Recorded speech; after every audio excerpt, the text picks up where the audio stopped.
to the ends of the earth.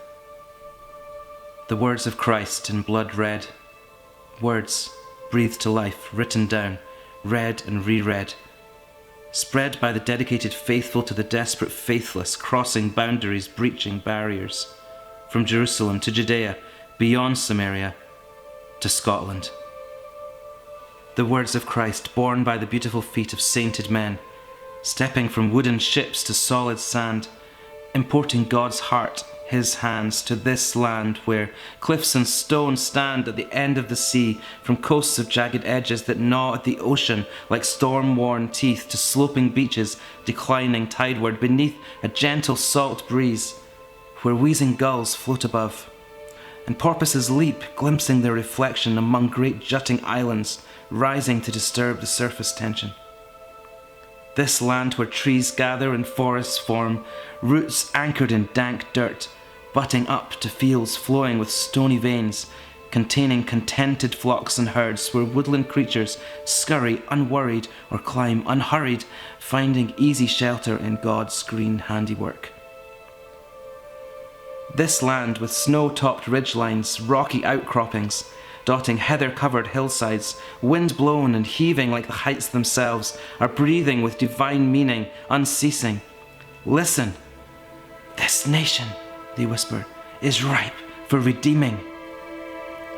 So while there are shacks and castles with weathered stones stacked, kept up or downfallen, some strong, others rotten, forgotten, cracked, even so, this land's earliest evidence of any permanent mortal presence could never predate God's love, his recklessness, bringing hope without precedence, end or expense spared, for tribes unknown, unsaved and unaware.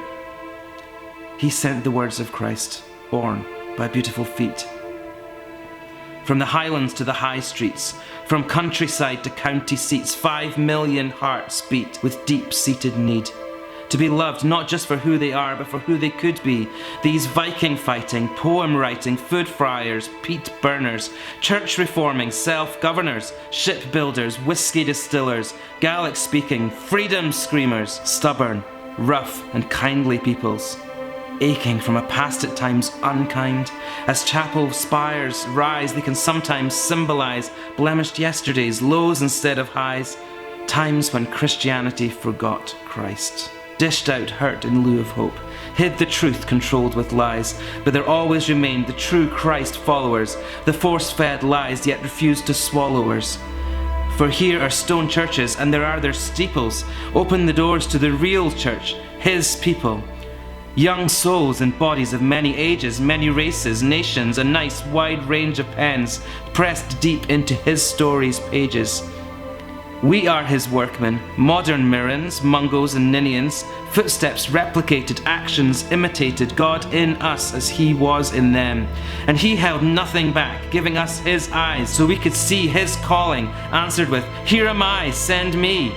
We are heaven-sent messengers, physical vessels for spiritual love letters, a message expressed in myriad fashions, born of callings, stemmed from passions.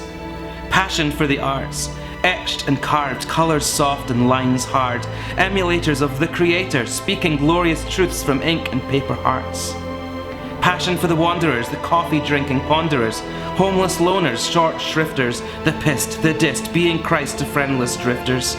Passion for awakenings, fresh sights, new heights, world-travelling life-changings, graduating trainees into new authorities, holding on to fresh ceiling-breaking, unshaking faith and certainty.